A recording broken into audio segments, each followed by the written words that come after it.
네, 전문가님. 네. 그럼 이번에는 오늘 우리 시장 얘기 좀 한번 해볼게요. 네. 미증시가 상승했다고 해서 저는 솔직히 기대했거든요. 네. 우리 시장도 상승하겠다. 네네네. 근데 오늘 코스피 같은 경우에는 3,000선이 무너졌어요. 네네.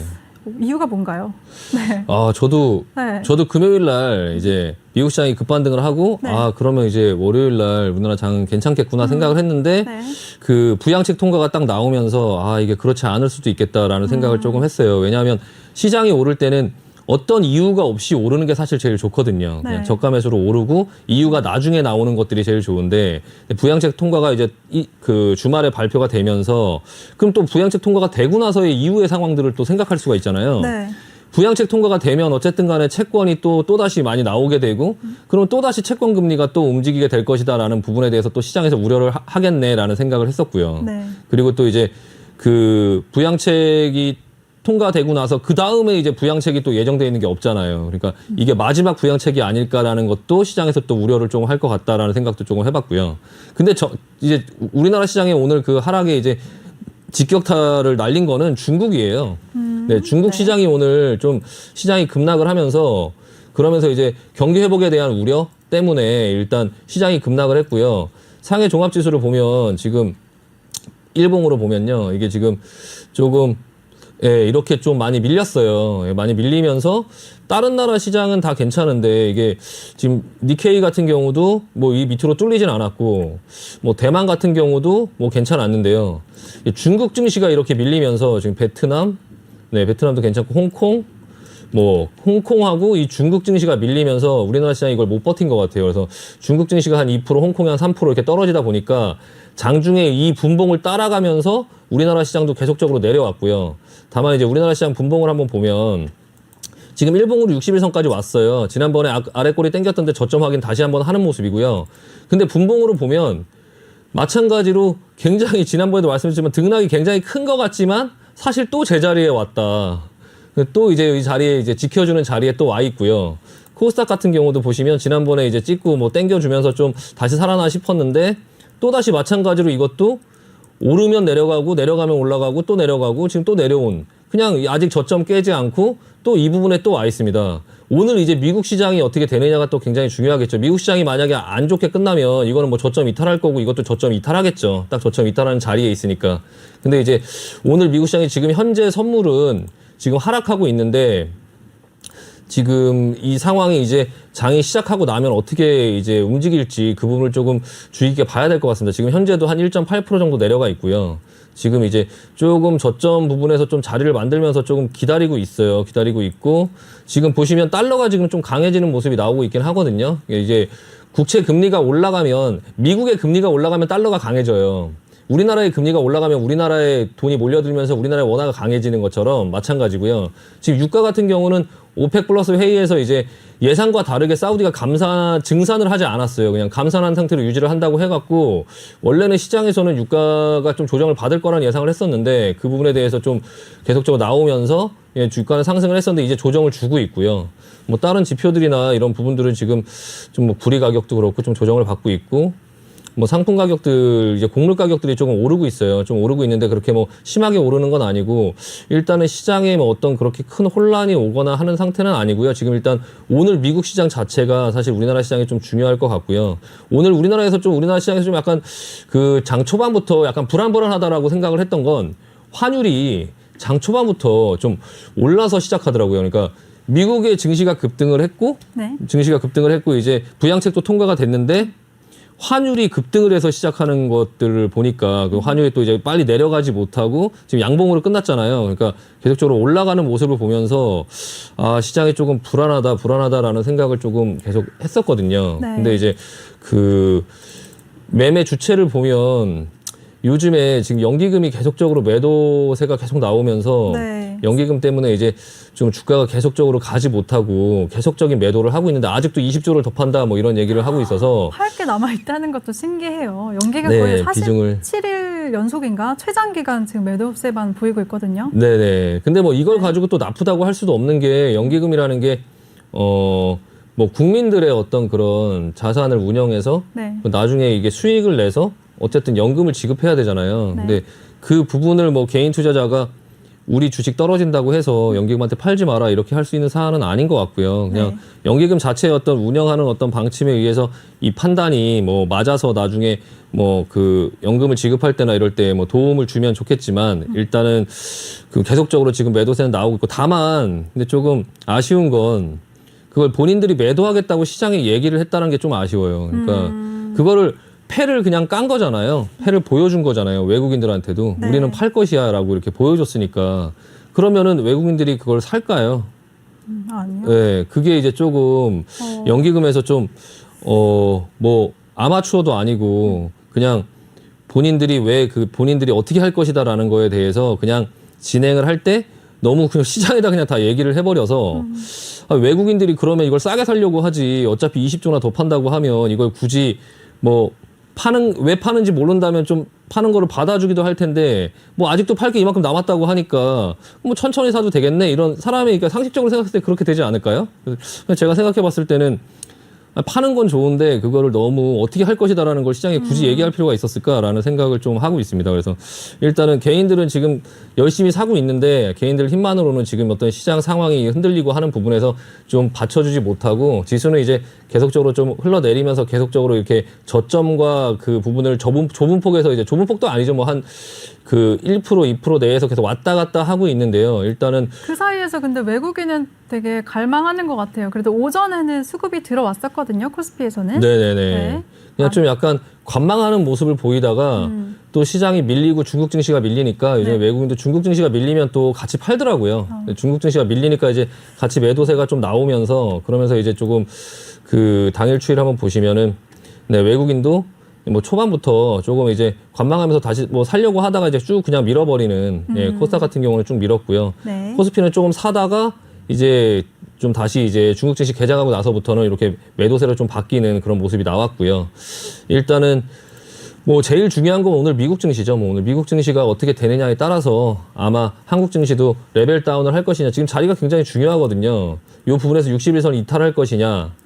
코스닥 같은 경우도 지금 보시면 여기서 지금 120일선을 그냥 이탈할 것이냐, 여기서 더 빠진다고 하면 이게 이탈하게 되는데 이 부분을 이탈할 것이냐 아니면 여기서 지금 돌릴 것이냐 굉장히 중대한 기로에 와 있는 상태에서 지금 미국 증시가 하락을 하고 있어서 조금 불안하긴 한데 일단은 유럽 증시를 보면서 좀 다시 한번 미국 증시가 장이 개장하고 나면 다시 이렇게 반등을 하는 이런 경우도 있으니까 한번 좀 그 부분 좀 기대해 보도록 하겠습니다.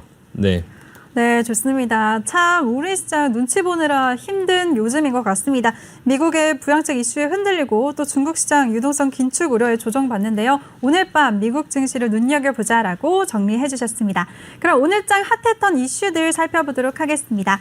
첫 번째는 전문가님, 네. 오늘 바이넥스가 식약처로부터 6종의 제조와 판매를 중지한다는 보도가 나오면서 급락했어요. 네. 어떤 이슈가 있었나요?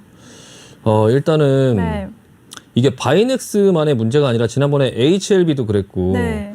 뭐 휴젤도 그렇고 바이오주들이 지금 계속적으로 이게 약간 그런 느낌이 들어요. 그러니까 미국 증시의 이항이라든지 네. 뭐 니콜라라든지 이제 공매도 리포트가 나오면서 누군가 그거를 이제 조사해서 어떤 부분을 언론에 흘리고 하면서 주식을 이렇게 폭락을 시키는 거거든요.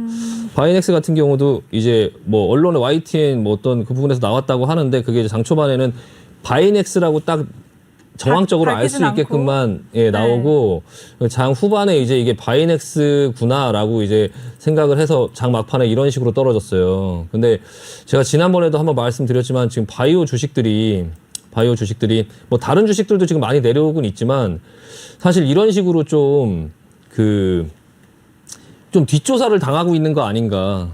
예, 다른 회사들은 사실 뒷조사를 해도 사실 뭐 밝힐 만한 것들이 딱히 그렇게 많이 없잖아요. 근데 바이오 주식 같은 경우는 굉장히 어렵잖아요. 뭐 임상 1상, 임상 2상, 임상 3상 뭐 그런 것들을 진행할 때 뭐 또 허가된 원료를 썼냐, 뭘 했냐. 지난번에 예전에 뭐 한스바이오메드 같은 경우도 그 허가를 받은 물질을 쓰지 않았다라고 해서 주가가 굉장히 많이 하락을 했는데 근데 또 회사 입장에서는 10년 전에 허가받은 거를 기술이 발전을 하는데 10년 전 기술을 계속적으로 쓸 수가 있냐라고 또 얘기를 또 하니까 물론 그게 이제 중간에 당연히 기술이 바뀌었으면 그걸 다시 허가를 냈어야 되는데 그런 어떤 부분을 하지 못했다라는 부분도 있지만 사실 그런 어떤 그 얘기들이 이제 이슈가 굉장히 많을 수밖에 없는 네. 그런 부분이 지금 바이오 주식들이거든요.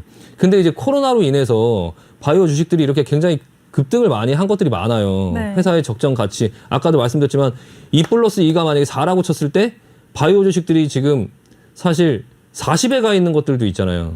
네, 20에 가 있는 것들도 있고. 이게 빼기 1, 2를 당할 것도 아니고 그 부분의 공간이 굉장히 갭이 크기 때문에 그런 부분을 좀 노려서 이런 그런 리포트나 아니면 이런 조사 뭐 이런 것들을 계속적으로 좀 당하면서 하나씩 지금 이런 부분들이 지금 문제가 계속 터지고 있으니까 좀 약간 너무 어렵기도 하고 이제 바이오주식들은 개인들이 잘 알 수가 없잖아요. 그러니까 네. 조금 지난번부터 말씀드렸지만 좀 피하자. 바이오 주식들 무섭다. 이게 지금 바이넥스 같은 경우도 지금 러시아 뭐 백신 그 부분에 대해서 네, 맞아요. 뭐 대행으로 러시아 이제 뭐 만든다라고 백신 위탁 생산 이슈가 위탁 생산 있으니까. 이슈가 있어서 좀 급등을 했는데 그때도 오를 때 사실 미리 오른 게 있어갖고 이렇게 상승이 크지 못했어요. 그래서 네. 크지 못하고 있다가 지금 다시 이제 내려와서 자리 지켜주는 듯 하다가 어떤 이슈가 터지면서 이렇게 급락을 하는데 이건 참 손 쓸 방법도 없거든요. 이게 분봉을 보시면은 뭐 팔 기회도 없어요. 그러니까 아침에 보고서 빨리 그냥 정리하지 않았으면 막판에는 그냥 뭐 수직 급락해버리면서 그냥 이게 25,000원 정도 권역에 있던 주가가 19,000원 정도에 끝났거든요.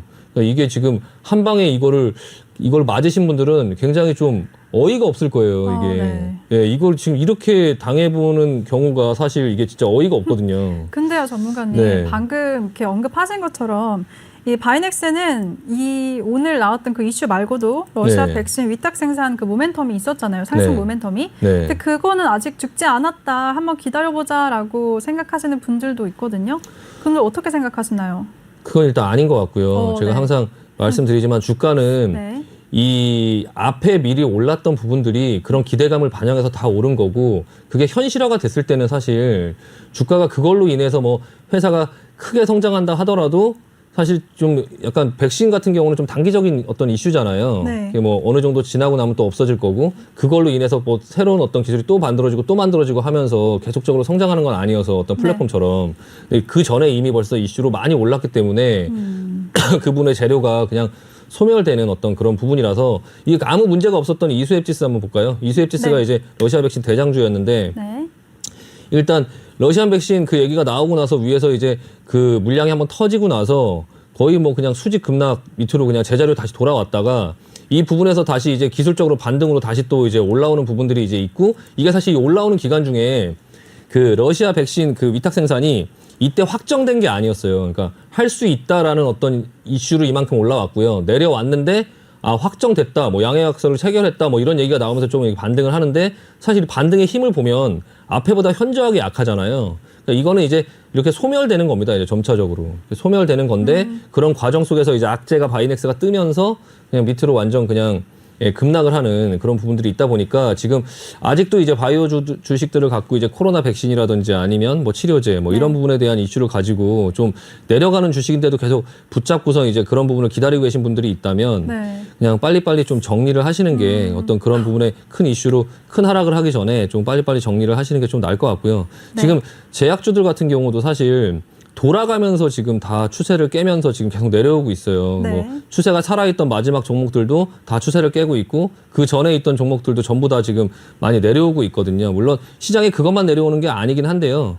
일단 바이오 제약주들은 좀 그냥 시장의 분위기나 이런 부분들을 봤을 때 나중에 코로나가 다 지나가고 나서 돈이 어떤 자금들이 전부 경기 순환주라든지 이제 경기 민감주 이쪽으로 돈이 많이 쏠릴 것 같고 그 코로나라 이런 어떤 제약 이런 쪽으로는 사실 돈이 가는 부분들이 좀 적지 않을까. 그 부분에 대한 이슈가 한번 유행이 한번 생기고 버블이 한번 생겼기 때문에 그 버블이 좀 없어지려면 시간이 좀 많이 필요하거든요. 그래서 그런 어떤 꼭 가격 조정이 아니다 하더라도 그 기간 조정이 반드시 필요한 지금 이쪽 섹터예요. 그러니까 네. 그걸 가지고 있으면 내가 가격으로 많이 조정을 받지 않더라도 기간으로 굉장히 긴 기간 동안에 좀 그 고통을 받을 수 있다라는 부분들이 좀 예상이 돼요. 그러니까 그 부분에서 조금 피해 있으시는 게 좋을 것 같습니다. 네. 근데 전문가님, 저 네. 궁금한 게 네. HLB도 얼마 네. 전에 허위 공시 논란 때문에 이렇게 신뢰를 잃은 사건이 있었잖아요. 네네. 그때도 뭐 하한가 맞고 사람들 네. 많이 막 정리하고 속상한 분위기가 네. 있었는데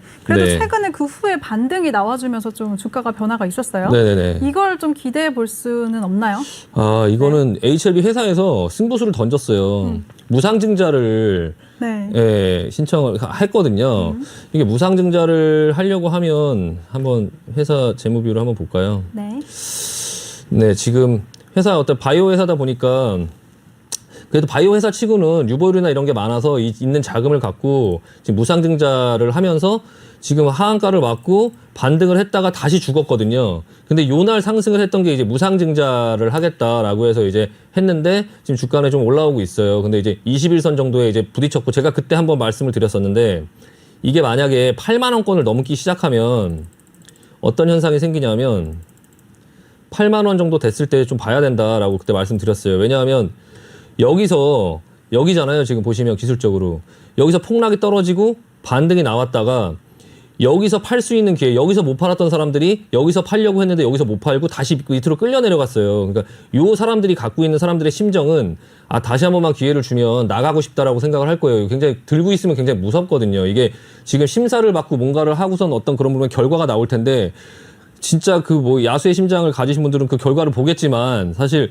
웬만하면 이 결과를 보고선 되면 뭐 상승을 뭐 상한가로 가겠죠. 근데 안 되면 이게 그냥 바로 저하한가로 또 떨어지는 이런 상황들이 생기는데 이게 모험을 할 것이냐 아니면은 다시 한번 반등을 줬을 때 좀 나갈 것이냐 이런 부분에 대해서 판단을 해야 되는데 사실 지난번에 여기를 찍고 갔을 때 충분한 시간을 주지 않았다고 지난번에도 제가 말씀드렸죠. 네. 예, 여기에서 팔 수 있는 시간을 충분히 주지 않았어요. 그래서 여기서 팔려고 하는 사람들이 좀 있을 것 같고 그 가격대가 지금 81,000원, 82,000원, 82,500원 정도 부근인데 그게 지금 오늘 한번 여기를 찍어줬거든요. 그러니까 지금 좀 장 초반이나 어떤 부분의 흐름에서 한 번에 이렇게 깨지는 흐름이 좀 나왔어요. 그래서 약간 좀 HLB도 지금 기술적으로 봤을 때도 조금 이제 요 정도 반등을 했을 때 좀 매도세가 많이 있으니까 좀 조심하자라는 말씀 드리고 싶고요. 이 결과를 봐야 되는데 이 결과는 뭐 저도 알 수 없어요. 이거는 뭐 누구도 알 수 없는 부분이라서 뭐 심사 결과가 어떻게 나올지 그 부분에 대해서 모험을 걸 것이냐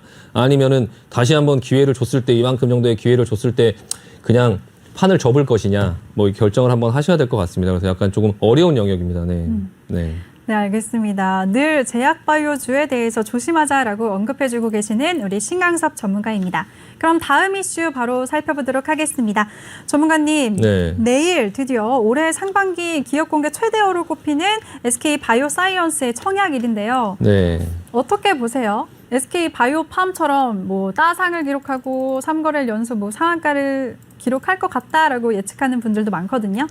아마 SK 바이오사이언스의 흐름은 괜찮을 거예요. 일단은 수요자들이 많이 있을 거고 예전에 SK 바이오팜 같은 경우도 굉장히 이제 수요자들이 많았었잖아요. 근데 다만 이제 바이오팜보다는 인기가 좀 덜하지 않을까. 왜냐하면 코로나도 지금 이제 지나가고 있는 그런 상황이고 네. 그때 당시에는 이제 그 코로나 이슈가 굉장히 핫했었기 때문에 코로나와 관련된 어떤 주식들이 다 급등을 하고 막 이런 상황이어서 SK 바이오팜 같은 경우는 굉장히 흐름이 괜찮았는데 바이오 사이언스도 어쨌든 뭐 흐름은 괜찮겠죠. 다만 이제 어차피 그 바이오 사이언스는 입찰을 해도 그거를 뭐 공모 청약을 해도 사실 경쟁률이 많다 보니까 많이 살 수 없어요. 그래서 대부분의 분들이 어떻게 하시냐면은 그 지분을 갖고 있는 SK 케미칼이나 네. 뭐 SK라든지 뭐 SK 디스커버리라든지 이런 주식을 이제 사갖고 가지고 계시는 거죠. 그 상장을 했을 때 어떤 기대감 때문에. 네. 그래서 SK 바이오팜 같은 경우 때문에 SK 케미칼이 굉장히 많이 올라왔어요. 네. SK 케미칼이 지분을 갖고 있다 보니까. 근데 지금 SK 케미칼 주가를 보면 사이언스가 내일 상장을 하는데 주가 왜 이런가요? 네. 왜 이런가요? 정말요? 이거 미리 반영을 해서 그래요. 조정받나요? 네, 미리 반영을 해서. 충분히. 네, 이게 그 SK 바이오팜만 상장을 했었다면 네. 지난번에 말씀드렸지만 이게 올라와서 이게 내려가고 있었을 거예요. 근데 바이오 사이언스가 있었기 때문에 계속적으로 여기를 지켜주면서 계속 준비를 하고 있었던 거고요. 개인 투자자분들께서 바이오 사이언스만 상장을 하면 이 주식이 올라갈 것이다, 여기서 더 갈 것이다 이렇게 생각을 하시고 지금 이거 버티고 계실 수 있는데 지금 내려가는 모습을 보면 그 굉장히 급하게 내려가고 있거든요. 지금 보시면은 엊그제도 9% 떨어지고 그 전날도 5% 떨어지고 오늘도 6% 떨어졌고요. 뭐 오늘 뭐 다른 주식들도 많이 떨어지긴 했지만 SK 케미칼이 지금 특히 좀 많이 내려오고 있고 그때 SK 같은 경우도 그때 당시에 여기 바이오팜 상장했을 때 계속적으로 이렇게 밀려 내려왔고 지금 이렇게 계속 밀려 내려오고 있잖아요. 이 부분도 지금 SK도 지금 거의 다 지난번에 흐름을 똑같이 타고 있고 그리고 여기서 이만큼의 기간 조정을 주고선 다시 올라갔거든요. 그러니까 좀 약간 좀 위험해 보인다 SK 케미칼도. 네. 이게 지금 네. 올라간다라고 기대하는 것보다는 그냥 좀 내려올 것 같다. 그러니까 사이언스가 상장이 돼도 좀 더 내려올 수 있다라는 부분에 대해서 생각을 하는 게 좀 합리적이에요. 그래서 혹시라도 이게 사이언스의 기대감이 완전히 사라지기 전에 네. 사이언스가 상장이 되거나 어떻게 했을 때 흐름이 괜찮을 거잖아요. 만약에 뭐 따상을 간다든지 상한가를 갔을 때 네. 케미칼이 일시적으로 좀 움직여 준다면 기존에 가지고 계신 분들은 조금 빠져나오는 기회로 삼아야 될 것 같고요. 그걸 기대해서 이걸 지금 사시거나 해서 그 내려오는 반등이 나올 것 같다라는 걸 먹으려고 지금 이거 들어가시면 안 돼요. 저도 그게 궁금해서 질문 드리려고 했는데. 네, 그럼 이게 안 이제 되나요? 타짜에서 얘기하잖아요. 함부로 밑장 빼다가 손목 날아간다고 이렇게 밑장 빼갖고 네, 여기서 약간 급등 연기를 먹으려고. 좀 약간 욕심내시는 것 같아요, 전문가님. 근데 네, 이게 이제 화면 여기서 보시면서 다시 여기서 이게 해주시겠어요? 밑장 빼는 건데요. 이게 여기서 이거 밑장 빼갖고 이거를 급등하는 걸 먹으려고 하면은 네. 이게 뭐 대참사 터질 수 있어요. 그러니까 이게 가지고 계신 분들은 그걸 기회로 삼때 네. 반등이 안 나올 수도 있거든요. 그리고 반등이 나왔을 때 충분히 팔 수 있는 시간을 안 줄 수도 있고요. 그러니까 가지고 계신 분들은 좀 이제 반등이 나오는 부분을 빠져나오는 기회로 삼아야지 이렇게 급락하는 주식을 대반등하는 걸 먹으려고 미리 예측해서 들어가면은 나중에 한두 번 더 빠지면요. 반등이 나와도 내가 산 가격이 안 올 수가 있어요. 그러니까 하락장에서는 보통 그런 매매를 많이 하거든요. 하락장에서는 이렇게 내려온 게 지금 보시면 사이즈가 사실 거의 반등이 나올 때가 오긴 왔어요. 그냥 기술적으로 보면 여기 사이즈와 반등을 주고 나서 여기 사이즈가 이제 비슷하잖아요. 그러면 이제 만약에 한 번 더 빠진 다음에 아래 꼬리 잡을 수 있고요. 여기서 반등이 한 번 나올 수는 있는데 그 반등 폭이라고 해봐야 뭐 얼마가 나올지 모르고 그거에 이제 선수들의 영역인데 그거를 이제 함부로 따라 하시다가 만약에 이제 잘못되면 이거 계속 끌려 내려갈 수 있기 때문에 위로 먹을 수 있는 건 10% 미만 뭐 밑으로 내려갈 건 20-30% 깨질 수 있는 그런 가능성에서 거기다가 배팅을 하실 필요는 없으실 것 같습니다. 네. 네, 그럼 전문가님, SK 케미칼이 SK 바이오사이언스의 상장 기대감으로 많이 주가가 올랐는데 네네. 만약에 상장하게 되면은 어떻게 될지는 모르는 거잖아요. 네네네. 근데 바이오사이언스를 제외하고라도 SK 케미칼 자체만의 가치는 어떻게 보세요? 아, 그거는 네. 좀 지금 사실 이게 그 사이언스를 빼고는 얘기할 수 없는 주가죠. 예, 결론만 말씀드리면요. 네. 예, 지금 회사의 뭐 어떤 그런 매출이나 뭐 그런 부분들이 뭐 안 좋다 그런 걸 떠나서 이건 2018년도에도 뭐 2019년도에도 뭐 실적은 계속적으로 올라가고는 있는데요. 네. 그렇다고 해도 이 정도의 주가를 설명할 수가 없어요. 그러니까 제가 SK 케미칼을 평상시 때 거래를 많이 했었는데요. 지금 예전에 어떤 가격을 한번 보시면 지금 이게 3만 원, 4만 원, 5만 원, 6만 원, 뭐 10만 원 요 정도 사이에서 왔다 갔다 하는 주식이 지금 40만 원을 갔다가 지금 30만 원까지 왔는데요. 이게 지금 SK 바이오팜과 SK 바이오사이언스를 빼고 설명할 수 있는 주가는 아닌 것 같고요. 네. 그리고 또 아까도 말씀드렸지만 2+2가 4였을 때 6이 됐던 7이 됐던 뭐 8이 됐던 주가는 4로 갈 때 그냥 얌전하게 4로 가지 않습니다. 예, 고통을 줘요. 밑으로 더 내려갔다가 다시 자기 자리를 찾아가는. 내려갈 때 여기서 멈추겠지. 그래서 언론에서 나오죠. 이 회사의 적정 가치는 여기기 때문에 더 내려갈 데가 없다. 하지만 더 내려갈 때가 항상 있어요. 예. 내려가다 보면 더 내려갔다가 다시 올라오는 이런 부분이 있는데 그 기간 동안에 굉장히 고통스럽고 그런 어떤 불확실성. 그러니까 올라갈 걸 알지만서도 내려가는 어떤 상황들이 생겼을 때 이게 굉장히 공포스럽고 굉장히 무섭거든요. 그러니까 지금 시장이 그래요. 지금 시장이 저 또한 매매를 하고 하지만 국채 금리로 인해서 지금 경기가 좋아져서 인플레이션이나 이런 게 우려돼서 금리가 올라가는 부분 때문에 시장이 지금 내려오고 있고 나스닥 종목들 같은 경우는 뭐 그런 어떤 금리가 올라가면 회사의 투자나 뭐 이런 부분들을 못할 것이다라고 생각해서 지금 그런 어떤 나스닥 성장주들이 위주로 빠지고 있잖아요. 근데 가만히 상식적으로 생각을 해보세요. 금리가 1.5%, 뭐 2% 된다고 해서 회사들이 그 금리가 부담스러워서 투자를 안 할까요? 예, 그건 네. 상식적으로. 네. 그러니까 금리가 만약에 4%, 5%, 6%, 7% 정도 올라가서 그 정도 수준까지 올라갔다면 그게 말이 되지만 지금 처음 금리가 이제 시장에서 경기가 좋아지면서 조금씩 올라가고 있고 회사들은 실적이 좋아지고 있어요. 좋아지고 있는 상태에서 이제 어떤 그런 금리가 조금 움직이면서 올라간다고 했을 때 과연 그 회사들이 그 금리에 대한 부담 때문에 투자를 진짜 못할까? 이 정도 수준의 금리를. 저는 아니라고 보거든요. 근데 그런 부분에 대한 걸 다 알면서도 하지만 시장이 내려오니까 무서운 거예요. 견디기가 쉽지 않아요. 이게 다시 반등이 나올까라는 걸 알지만 그래도 막고 있으면 이게 굉장히 무섭거든요. 근데 SK케미칼도 마찬가지로 그런 어떤 부분을 말씀드리고 싶어요. 그러니까 다시 이게 뭐 내려왔다가 다시 올라갈 지연정 이 내려오는 과정이 굉장히 무섭고 굉장히 고통스러울 수 있다. 이게 SK바이오사이언스의 어떤 재료가 없어지고 나면 시장이 내려올 때 이게 뭐 브레이크가 안 걸릴 수 있는데 어떤 큰 어떤 반전이 있을 만한 게 사실 여태까지는 SK바이오사이언스가 이걸 받쳐줬는데 지금 그것까지 만약에 없어져 버리면 좀 약간 무서운 흐름으로 가지 않을까 싶어서 약간 그 부분에 대한 이슈 마지막 버스 그거 떠나기 전에 그거 네. SK바이오사이언스 상장돼서 어떤 주가 흐름이 괜찮게 나온다면 그걸 먹으려고 따라 들어가지 말고 가지고 계신 분들은 좀 탈출하는 기회로 삼자라는 말씀 드리고 싶습니다. 예.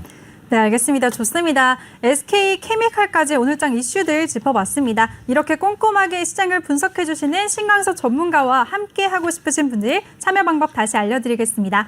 노란톡 오픈 채팅 검색창에 종목의 제왕 신광섭이라고 검색을 하시거나 어렵다 못 찾겠다 하시는 분들 그냥 핸드폰 카메라로 아래 보이는 QR코드 스캔만 하시면 링크가 뜨는데요. 그 링크 한번 클릭만 하시면 바로 한 번에 아주 쉽고 빠르게 들어오실 수가 있습니다. 입장하실 때는 비밀번호 0000 04개 꼭 입력하고 입장해 주시기 바랍니다.